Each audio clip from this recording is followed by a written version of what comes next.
Hello, grade 11. I hope everyone's doing well. I apologize. Yesterday I kind of jumped the gun on posting the review for the questions that were due.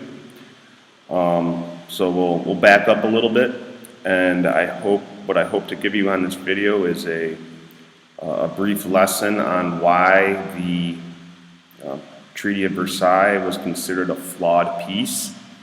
But before we do that, I want to thank everybody who took the time to answer these questions in a quiz-like manner, and full, complete sentences and complete thoughts. I think so far the people that have turned it in, you've done very well, and I appreciate your attempts on question number 4 because we had not gone over that, and some of you tried to think it out on your own, and that's amazing. So anyways, what I did here is I just added a couple new slides to the PowerPoint that we already had. So with that, I think, let me back up a little bit here. So originally we had 5 main themes, right? I only covered up here to number 4. So what I want to do right now is do theme 5. And some of you attempted to answer that, and I said you did a wonderful job, but we can go through it point by point, and then we can go through each question that I asked, just because some of you have requested that I go over the answers, which I will do. So, anyways, if you're all with me here, we can go through this. So first, theme 5, why was the peace deal flawed? Well, I guess you can say there are basically 3 main reasons, I guess, that your book kind of mentions. It's kind of not clear in the book, in my opinion, but these 3 reasons would be German war guilt, unhappy alliance members, and the carving up of territories in Europe and beyond. Again, this treaty was put together in a short amount of time and was very, very, it wasn't a strong treaty. It was kind of just, agreed to, and a lot of people weren't happy with it. So it was a weak peace to begin with.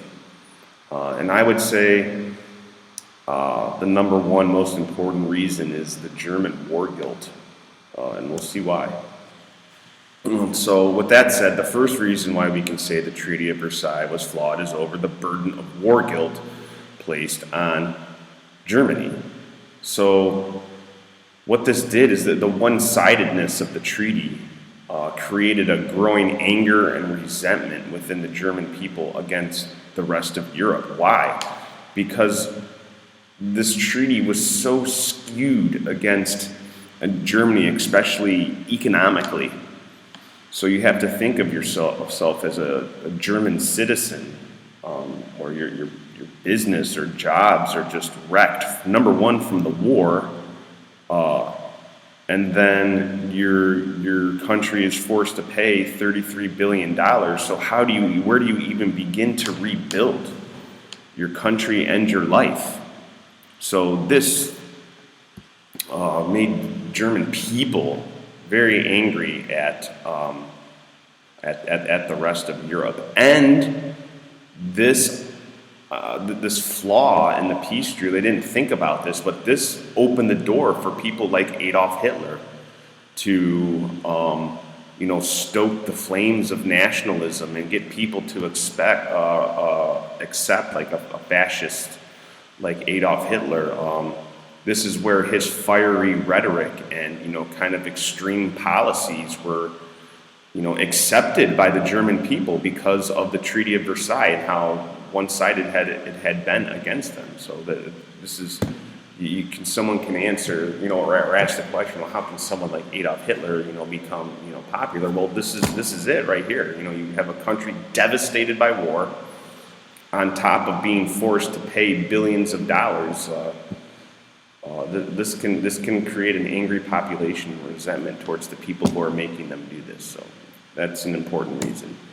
Sorry for the density of this slide, but I had to get it in anyways. So the second reason why the peace treaty was flawed, because basically the alliance members weren't generally, or remember the big three and others weren't generally happy with what they got out of it. Each country was complaining that, what they got didn't suit their national interest to the maximum.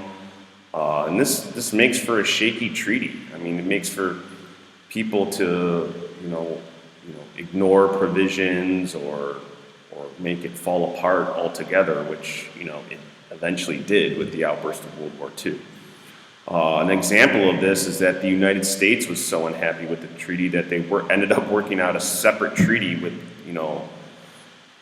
other allied states in the future, or like later on they worked out their own separate, peace treaty. So the United States wasn't happy. Another example is that other countries felt cheated. For example, Japan and Italy, for even though the little work that they did, they felt that they should have received more territory than they did. But again, this is growing mistrust, and feeling that you got shorted creates kind of an environment of a weak treaty. People won't respect it as much. Also, and then we'll talk about this more on the next slide, the Central Powers like Austria-Hungary lost almost all of its territory. So they weren't happy. We'll talk more about, I should have put this on the next slide. Anyways, and also the Ottoman Empire was carved up. Let me come back to this, because that's actually the third point. So the third point is the carving up of territory as terms of why it was flawed, okay? So with that said, let me go back here. So on the second to the last point, so you have an empire like Austria-Hungary lost almost all of its territory and was carved up into newly formed independent nation states. And this will create problems in the future, and I'll tell you why in a minute. Also, the Ottoman Empire was carved up, but it did not create independent states. Basically, it just divided up the Middle East into more colonial territories that they called mandates. And the people of these territories resented that the way the Allies ignored their desire for self-determination. An example of that would be the people of Palestine were denied self-determination. Self-determination means being able to govern yourself as an independent nation. We are a nation of people. We should determine how we are governed. And this is something that was stressed by President Wilson. But most of these territories were, denied that. Iraq, Palestine, Syria, Lebanon. They were what was once under the control of the Ottomans is now being carved up by the Allies. So this will create problems because if you look at the second point here, the powers that lost territory will resent this loss, and again in a weak peace deal, these countries will never lose sight of the fact that they lost territory and would seek to gain it back in the future. Once World War II kicks off, people are trying to control the territories that they had lost left and right. So it creates, again, like an environment where countries think they get shorted and lose territory. I mean, they never forget that. So it can make tensions rise even more. And again, going back to like the self-determination point, the people that weren't allowed to practice self-determination would become angry and create some problems. And just a point to know, because this is the time in history where you see the Zionists really begin to push Great Britain for allowing a Jewish state in Palestine. So this is the time where we start to see people that think Jewish people should have their own state, they should be self-determined. This is where this starts to begin. So this is almost kind of like the origins of the Palestinian-Israel statehood problem here. So anyways, if there's any questions, we can go back on these slides here. So, the review assignment. Well, let's go over them.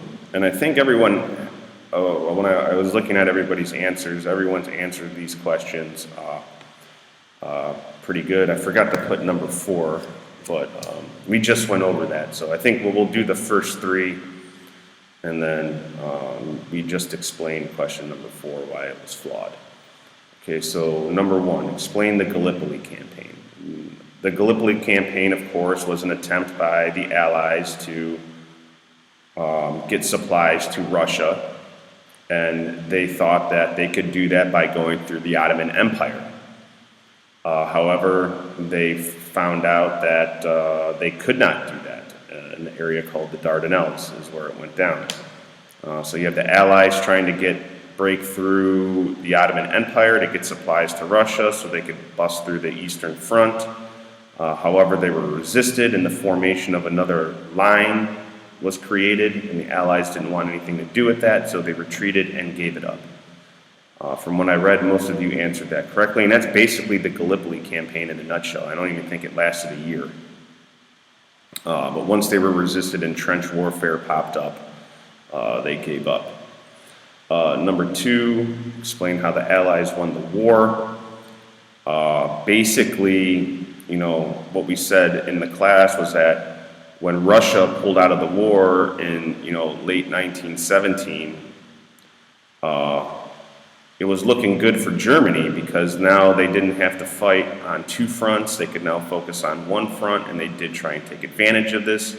And the Germans surged into France and almost made it to Paris. But what happened was that, unfortunately for Germany, this is the time when the United States entered the war and their troops were starting to arrive in Europe. So with these fresh troops from the United States, the Allies, France and Great Britain, were able to, push back against this German offensive and launch a counteroffensive of their own. Furthermore, this is the time, 1918, when the British introduced the tank to the battlefield. So, again, we talked about in class that the tank was a game changer in terms of trench warfare. You could bust through no man's land and bust through the other side's trenches quite easily. So, with the newly arrived, fresh American troops, plus the injection of a technological breakthrough, the tank, onto the battlefield, the Allies were able to surge, push back Germany, and basically go all the way. And once Germany realized that there was no stopping this, they signed an armistice which stopped the fighting, which paved the way to our next question. The Treaty of Versailles. Explain the Treaty of Versailles. We kind of just did that. The Treaty of Versailles, of course, is the treaty that ended World War I. It ended the war, the state of war between Germany and the Allies. Remember, armistices stop fighting, treaties end wars. So this is what's important about the Treaty of Versailles. And the Treaty of Versailles, of course, its major provisions, it was very one-sided against Germany. The Treaty of Versailles made Germany give back territory. It made them dismantle their military. It made them pay $33 billion of reparations to the Allies and created something called the League of Nations, which would fail miserably, as we will see. So yeah, that's basically the Treaty of Versailles in a nutshell. And question number 4, why was the Treaty of Versailles flawed? We have just talked about that. So the one-sidedness of the German war guilt, the carving up of territories indiscriminately, and denying people self-determination, and Those are the main points that we went over. So refer back to the beginning of this lesson for number 4. So I want to again thank you for continuing to take your time to keep up. I'm hoping the new plan of action is to jump right into chapter 31, which concerns itself with the 20 years crisis. So we just finished chapter 29. So we just finished World War I. So what I want to do now is jump into something called the interwar periods. And that's the period of time between World War I and World War II. So we've examined the Treaty of Versailles. It was flawed. So now we want to go in this chapter now more in depth and see where these flaws came to surface and what else happened in the world that would bring World War II onto the stage. Because again, you would think after all this heavy fighting, this millions of people dead, complete devastation, that this would not happen again. But it did, and chapter 31 is we're going to see the buildup to World War II, and then after that we're going to jump right into World War II. So again, I thank you for your attention, and I hope everyone's doing well, and hopefully I see you soon.